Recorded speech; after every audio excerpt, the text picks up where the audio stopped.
E mais uma vez, mais uma semana, Nádia, estamos aqui no nosso terceiro encontro da segunda temporada, falando sobre administradores fiéis à espera do mestre.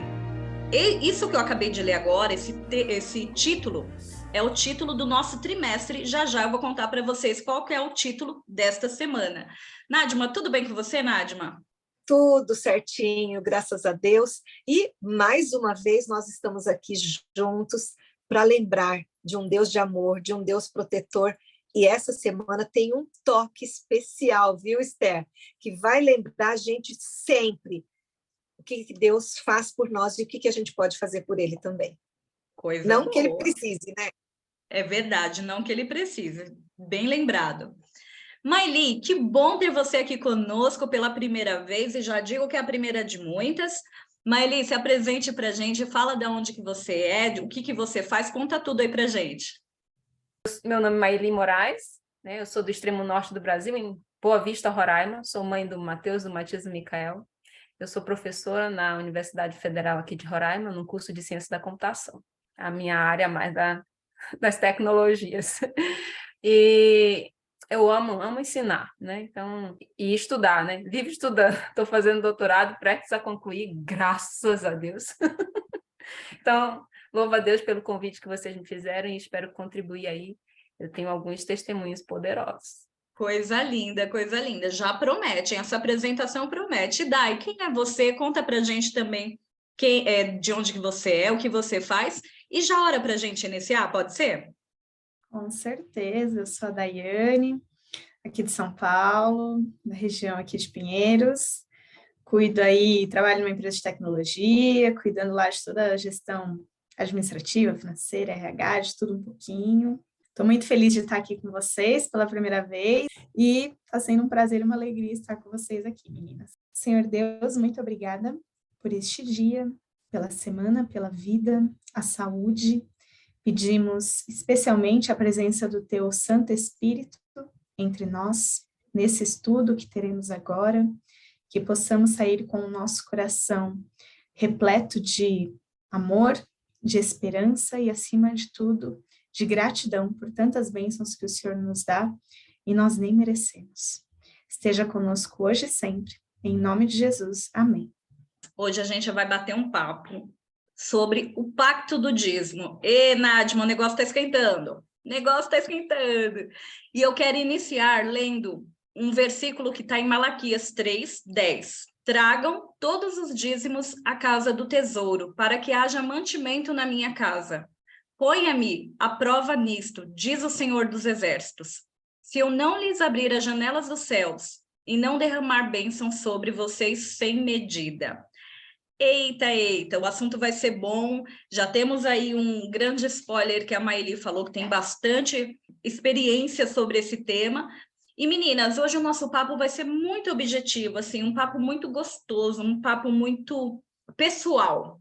Pensando nisso, eu gostaria de receber algumas respostas de vocês. Respostas, assim, de perguntas bem objetivas, tipo, quanto, a gente vai falar de dízimo, quanto, onde, por quê, como e o que fidelidade tem a ver com isso. Nádia, quando eu era muito novinha mesmo, que eu arrumei meu primeiro emprego, eu tinha um sonho, vou contar para vocês e todo mundo vai dar risada. Era poder dizimar R$50, porque eu ganhava menos de R$500. Então, eu ganhei algum quebradinho, assim, eu falava, gente, quando que eu vou conseguir dizimar R$50? Eu confesso para vocês que como eu era muito quebradinho e às vezes eu tinha até vergonha de dizimar tão pouco, eu aumentava. Eu colocava lá meu dízimo R$50. Nádia, mas isso tá certo? Porque quando a gente ouve a palavra dízimo, a gente pensa num número. Mas tem que ser esse número mesmo? Ou a gente pode ajudar lá o tesoureiro da igreja, colocar um número redondo, dar uma aumentadinha para não mostrar que a gente ganha tão pouco? Como que é isso, Nádia? Ok. Vamos lá, né? Então, eu gostei aí do quanto, onde, porquê, etc. Mas antes eu queria falar de uma outra experiência e já entro na sua. Você queria devolver, porque a gente usa esse termo de devolução, porque Deus nos dá tudo, então a gente devolve um pouquinho. Mas agora a gente passou assim por algumas festas. Eu não sei se você foi convidado para uma festa, uma convidada de uma pessoa muito rica, que já tem tudo. E daí você fica pensando assim, o que eu dou para essa pessoa? Ela já tem tudo, ela não precisa de nada. Então, é difícil isso. Como que eu vou dar alguma coisa? Mas quando você chega na festa, você se surpreende, porque essa pessoa te encanta, te dando tudo e mais um pouco. Então, ela, vou, né, estou exagerando, ela vai te dar uma Ferrari, ela vai dar, assim, já abastecida, tá? Para facilitar, ela vai te dar um plano de saúde, ela vai te dar tanta coisa que você fala assim, como que eu retribuo tudo isso? Tipo, eu não tenho nada. Esther, o que você sentia era mais ou menos isso. Como que eu vou retribuir? Porque Deus está me dando tanto. Para todo mundo era tão pouquinho, né? Mas para você aquilo era o máximo. Você tinha o seu máximo de salário e você queria retribuir a dádiva que Deus te deu com amor, com carinho, e por isso você deixou um pouquinho a mais. Mas existe uma regra, e essa regra está na Bíblia. E essa regra diz assim: não precisa se preocupar. Eu vou te dar 100%. Mas você não precisa me dar 50%. Porque oficialmente, se eu tivesse um negócio com você, Esther, a gente ia rachar no meio, tá? E olha lá, e assim, contando as moedinhas. Toma lá da cá. Na sociedade é assim. A sociedade com Deus é completamente diferente. Ele te dá tudo e ele fala assim: eu quero que você devolva só 10%. E esse já é o meu primeiro post-it. Só 50%, só 10%. Por que ele não pediu mais? E por que ele não pediu menos? Porque essa quantidade, ela preenche uma lacuna que vai nos ajudar a entender que Deus é o protetor, que Deus é o provedor e que Ele que nos dá tudo. Então, Esther, não é errado você querer dar um pouquinho a mais. Não é errado. Mas, oficialmente, os 10% é a quantia que Deus pede. Na própria Bíblia que fala de 1/2 dízimo, mas daí você vai determinar de outra forma. Mas o ideal é assim, do tanto que eu ganho, 10% é do Senhor. Como uma prova minha de gratidão, né? Que fui na casa do rico poderoso, e ela me deu tudo. Então, como que eu vou retribuir? No caso, eu vou retribuir com abraços, com beijo, né? Por quê? Porque eu tenho satisfação de ver um semblante de alegria, dizendo assim, nossa, que legal. Minha mãe dizia muito de alguém que não era agradecido. Ela dizia assim, come, vira o coxo. Não sei se vocês conhecem essa expressão, né? A pessoa comeu, normalmente é um animal, né? Ele chega, você fez com todo carinho, colocou ali a comidinha para ele, e ele come todo estabanado, e ainda no final ele vira aquilo. Tipo, poxa, nem o muito obrigado. Então, quando eu entendo essa, e é uma doutrina bíblica, é um fundamento especial, quando eu entendo isso, que Deus não precisa do meu dinheiro, mas que Ele está pedindo isso, é como se fosse assim, eu estou sorrindo para você, Deus, porque eu estou com 90%, você é sensacional, você é o meu protetor, você me ajuda. No texto que você leu, Esther, eu achei muito legal, porque ele termina dizendo assim, se você fizer isso, eu vou derramar. E, gente, a gente derrama, dá vontade de pegar aqui meu squeeze, né? Isso é derramar. Encharcar a gente de bênçãos sem medidas. Primeiro você faz, e daí eu te abençoo.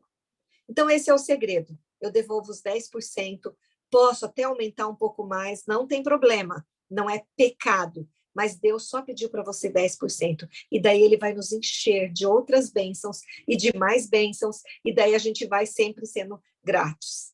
É uma roda que não para, né? Uma bola de neve aí que vai crescendo de bênçãos. Muito bom, Nádima. E aí você falando isso, eu vou te fazer uma outra pergunta. Tá. Onde que a gente deve devolver o dízimo? Nádima, eu conheço uma pessoa que ela pega o dízimo dela, ela tem um dízimo alto, inclusive, e ela fala assim, eu vou abençoar essa família. E ela cuida de uma família, ela entrega o dízimo para aquela família. Aí quando a família está melhor, ela ajuda outra família e assim vai. Tá certo isso, Nádima? A gente pode... porque o dízimo é para abençoar também. A gente pode pegar o dízimo e abençoar uma família, uma pessoa, comprar alguma coisa que alguém esteja necessitado?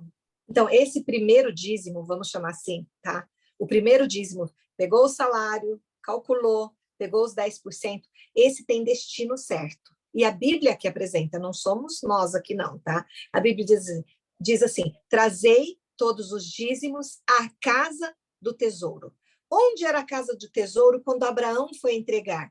Lá tinha o rei de Salém, Melquisedeque, ele recebeu, possivelmente ele estava numa espécie de templo que eles tinham ali, e Abraão vai até lá e entrega. Depois virou o santuário, aquele de tecido do deserto, era ali que eles levavam as ofertas e o dízimo. Depois foi para Jerusalém, construção do templo, e lá tinha o lugar certo para entregar. E também tem destino certo, que é essa pergunta que você não fez, né? Posso entregar para alguém? Não.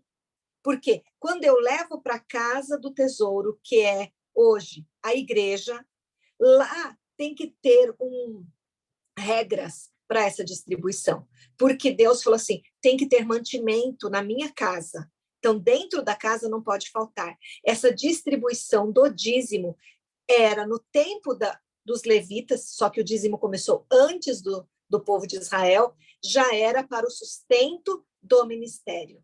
Então, o sustento do ministério vai depender desse dízimo. E também a pregação, como que eu vou sustentar tudo isso? Porque o evangelho, eu vou sustentar uma família que prega o evangelho. Ah, mas ela tem que ter esse vínculo certinho. E o detalhe, todos devem receber a mesma coisa. Então, lá no templo, quando eles recebiam, algumas vezes eram ofertas, ou dízimo, tipo de vaca mesmo. Eu conto as 10 vaquinhas, 10º eu entrego.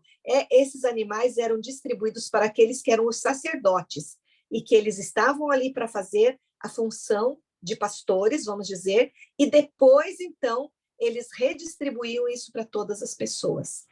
É muito linda essa. Por quê? Tem uma equivalência. Um não está recebendo mais do que o outro. Todos vão receber igual e todos vão ter o mantimento para que todos possam trabalhar de igual forma. Quem ordenou tudo isso? Foi Deus e está na Bíblia. Então, não é uma invenção que nós estamos falando sobre o dízimo. E isso é muito importante, sabe? Porque algumas pessoas hoje pensam assim, estão pegando, estão no seu... Não, tem todo um sistema cronometrado, organizado. Então, eu entrego o dízimo na casa do tesouro, lá existe um sistema de organização para suprir as necessidades das pessoas envolvidas na missão, no sacerdócio. É essa a diferença, tá? Aqueles que servem o templo dessa forma, no caso, que são os pastores. Maili, por que a gente tem que dizimar? Qual que é a motivação? Porque, veja, a Nádima começou falando assim, quando a gente vai na casa de uma pessoa muito rica, a gente está falando de Deus, dono de tudo. Por que a gente, que ganha tão pouco, neste mundo que tem tudo muito caro, tudo muito alto, tributação terrível, por que a gente tem que dizimar? Isso traz algum benefício para a gente, Maili? Olha, eu tenho uma experiência desde a infância. A minha mãe ensinou a gente a dizimar, eu acho que eu tinha o quê? Uns 5 anos. Imagina, 5 anos eu calculando o dízimo. A gente tinha uma brincadeira em casa para justamente a didática da minha mãe, mesmo só com a 4ª série, né? Ela fez uma brincadeira lá em casa, tudo era pago. Ela fez um dinheirinho de papel e no início do dia ela dava um bolo de dinheiro para cada um. No final do dia ela conferia o dinheirinho. Que assim, como tudo era pago, tinha uma tabela de preço para cada coisa que a gente fazia em casa, ela pagava pelos serviços que a gente fazia. A minha irmã, como era meio preguiçosa, não queria fazer a parte dela, eu fazia a parte dela, mas eu cobrava juros. Eu não cobrava o preço que estava na tabela. Eu sei que no final eu acabava com quase todo o dinheiro dela. E eu tinha um bolão assim. E a mamãe falava assim, agora vamos separar o dízimo. E a gente fazia a continha muito simples, e a minha mãe tinha uma didática maravilhosa. E eu, desde criança, criei esse hábito. Mesmo quando eu não queria saber de Deus, que eu realmente... Assim, eu não quis me batizar, isso era a frustração da minha mãe, né? Eu não quis me batizar, mesmo tendo estudado em colégio. adventista, mesmo tendo vivido uma vida religiosa, assim, tudo certinho, mas eu tinha uma outra visão, enfim. Mas eu sempre fui dizimista. E mesmo longe, eu não ia na igreja. E eu procurava saber o nome do pastor da igreja mais próxima. Eu falava com ele, pedia para ele vir ao meu trabalho, porque eu não ia na igreja. Mas eu entregava dízimo e oferta de gratidão. Eu sempre tive oferta de gratidão por algo. Eu sempre fiz. Eu sou a mulher dos pactos, né? Das ofertas de sacrifício. Depois a gente fala delas, tá? Mas o fato é que o dízimo, no mínimo, né, ele serve para mantimento da casa de Deus. Então, ele é o que sustenta a pregação do evangelho, sustenta os ministros. Então, por quê? Para que haja mantimento na casa do Senhor. Eu entendi isso muito cedo, e a minha mãe, eu lembro que ela explicava com uma maestria isso, sabe? Ela dizia assim, se você tem um sócio, se você não honra esse sócio, ele vai deixar de ser seu sócio. E aí, quem lhe garante que você vai conseguir um outro sócio tão fiel quanto ele? Você não vai conseguir, porque fiel como ele, você não vai. Então, você não ouse, como a mãe falava assim, não ouse roubar a Deus. Isso era muito forte para mim. Então, tanto que eu nunca, mas assim, eu não lembro no momento da minha vida, mesmo quando eu não queria saber de Deus, eu sempre fui dizimista. E o que é interessante é que mesmo quando a minha motivação, né, porque você perguntou para mim como, né, tem que ser com alegria, mesmo quando a minha motivação não necessariamente era a alegria, era alegria no sentido de que eu consegui, porque o dízimo ele te ensina no mínimo a você ser disciplinado. Para mim, eu aprendi a ser disciplinada por conta que era a primeira coisa que eu separo. Até hoje, né? Separei, acabou. Esse dinheiro não é meu. Chova canivete, ele tá lá, não uso para nada, só quando é para entregar na igreja. As minhas histórias são incríveis. Eu sempre comprei as coisas num valor que ninguém acredita. Né? Eu comprei um apartamento por R$4.500, gente. Vocês não têm noção. Eu comprei um carro por R$800. Coisa assim, fora do normal, ninguém acredita. Então, assim, é uma coisa assim, que só por Deus mesmo.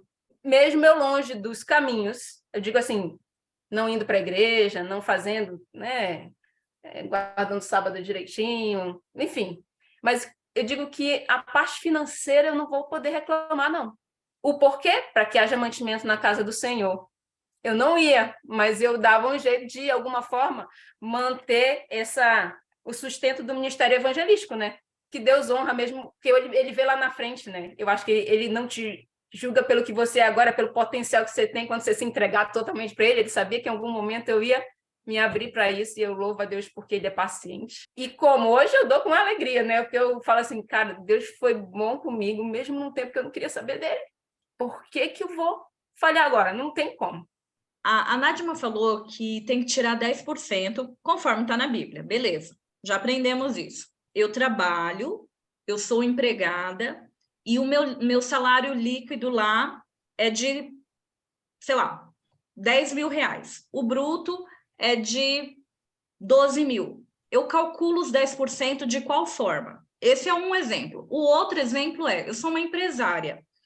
Aí, chega no final do mês, eu tive um lucro na empresa de R$10.000. Eu faço conta assim, gente, porque eu não sei fazer conta, tá? Eu não tenho esses números para minha vida, não. Ou os impostos que tem que pagar, as despesas, entraram R$20.000. Como que eu calculo esses 10% que a Nádima nos ensinou? É pelo líquido, pelo bruto, tanto como a pessoa que é empregada, quanto o empresário?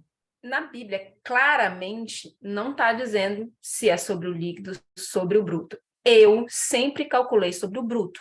De uns tempos para cá, eu retirei a assistência, aliás, o INSS, tá? Por quê? Porque eu pensei assim, poxa, quando eu for aposentada, eu vou continuar dizimando. Então, esse dinheiro, ele vai render e eu vou poder, lá na frente, dar o dízimo dele. Mas por conta disso, foi uma explicação, inclusive, que eu recebi de um tesoureiro. Então, eu entendi do brutão mesmo, sem ter descontado o INSS. Mas eu digo, um tempo para cá, eu fiz assim, a minha oferta também é 10%. Eu acredito que tenha que ser incluindo impostos, tá? Porque os impostos, eles é como se eu estivesse bancando alguns benefícios que eu recebo do governo, tá? Então, saúde, iluminação, esgoto, coleta de lixo, são benefícios que você paga. Esse valor, ele volta para você em benefícios, esses impostos. Então, por isso que ele tem, na minha visão, ele tem que ser dizimado, porque ele é um valor que você está contribuindo para receber benefício. Então, vai ser voltado para você. Então, no caso do INSS em particular, é porque lá na frente você vai continuar recebendo e você vai dizimar daquilo também. Então, por conta disso, esse valor, se eu dizimar agora, quer dizer que eu não vou dizimar lá quando eu for aposentada? Não, né? Então, por isso, tá? Então, eu espero ter contemplado aí a Muito pergunta. bom, é isso mesmo, de forma muito didática e prática. O que fidelidade, honestidade tem a ver com dízimo, Dai? Tudo. Esse estudo aqui a Nájima falou aí no começo, depois a Maíli falou também, sobre qual que é a quantia que a gente tem que devolver. Acho que a palavra devolver é algo que tem que estar, assim, muito clara na nossa mente. Não é meu, é dele. Eu devolvo o que é dele. Aonde que eu tenho que devolver isso? Nájima explicou brilhantemente para a gente o propósito disso, que a gente está honrando a Deus, e o princípio também disso, né? O dízimo, ele tem um papel muito importante de apoiar o ministério de evangelização, né? É muito importante a gente ter isso em mente. E hoje, muitas pessoas, elas têm uma ideia equivocada de assim, eu não... Usam a desculpa, né, de que eu não vou devolver o dízimo, eu vou usar ele para outra coisa, vou direcionar para ajudar alguém, porque eu não confio em quem está administrando esse dízimo, esse valor, se ele vai direcionar para o lugar certo, para a pessoa certa. Mas esse não é o nosso papel. Nosso papel é devolver na casa do Senhor, na casa do tesouro, como diz aí a Bíblia, né? E lá em 1 Coríntios 4, 1 e 2, diz assim: portanto, que todos nos considerem servos de Cristo e encarregados dos ministérios de Deus. O que se requer desses encarregados é que sejam fiéis. É isso que Deus espera de nós, essa fidelidade. E o dízimo é um ato de fidelidade. Porque quando Jesus voltar, nós vamos prestar contas também disso para ele, da nossa fidelidade. E é só uma questão, assim, de honestidade. Ele me deu tantas bênçãos, ele me dá tantas bênçãos todos os dias. Quando a gente tem um trabalho, quando a gente pode ajudar alguém, e a gente está simplesmente devolvendo o que é dele. É um ato simples de fidelidade e honestidade, que hoje a gente tanto precisa falar nos nossos dias, né? Às vezes, como a Maíli estava falando que é difícil, às vezes a gente encontrar um sócio fiel, né? A gente conhece tantas histórias de sócios que acabam apunhalando os seus amigos pelas costas, mas se tem um sócio que é fiel, é Jesus. Façam sociedade de olhos fechados com ele, porque o retorno é maravilhoso, é lucrativo e não vai ter erro. A gente só precisa continuar sendo fiel e continuar sendo honesto. E aí tem um texto que eu achei muito interessante e que não é um problema de hoje, né?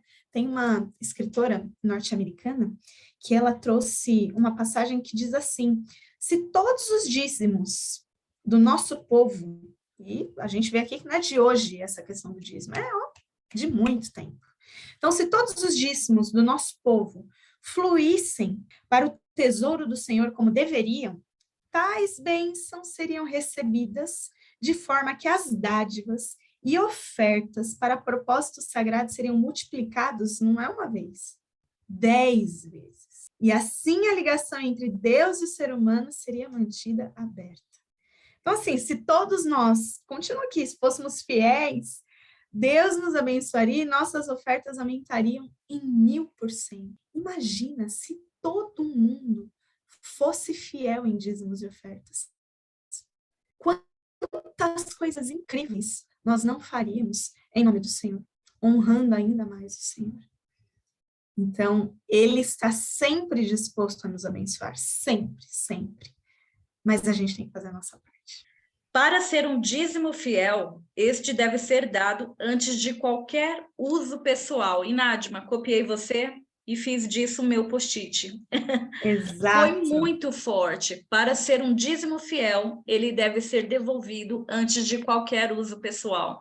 Como que a gente tem que devolver o nosso dízimo? Como que a gente pode ser fiel? Como que a gente pode ser obediente? Porque Deus não precisa de nada nosso.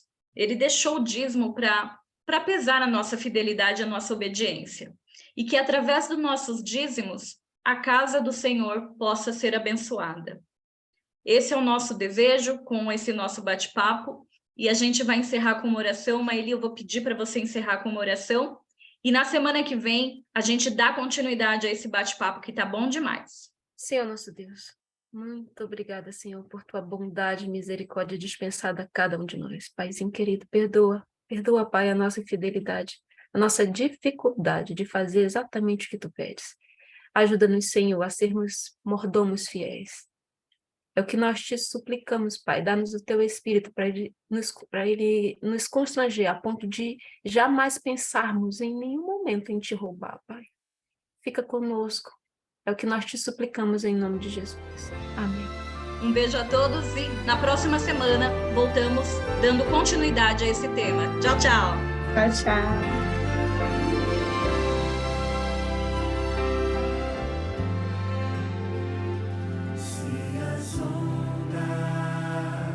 Esta vida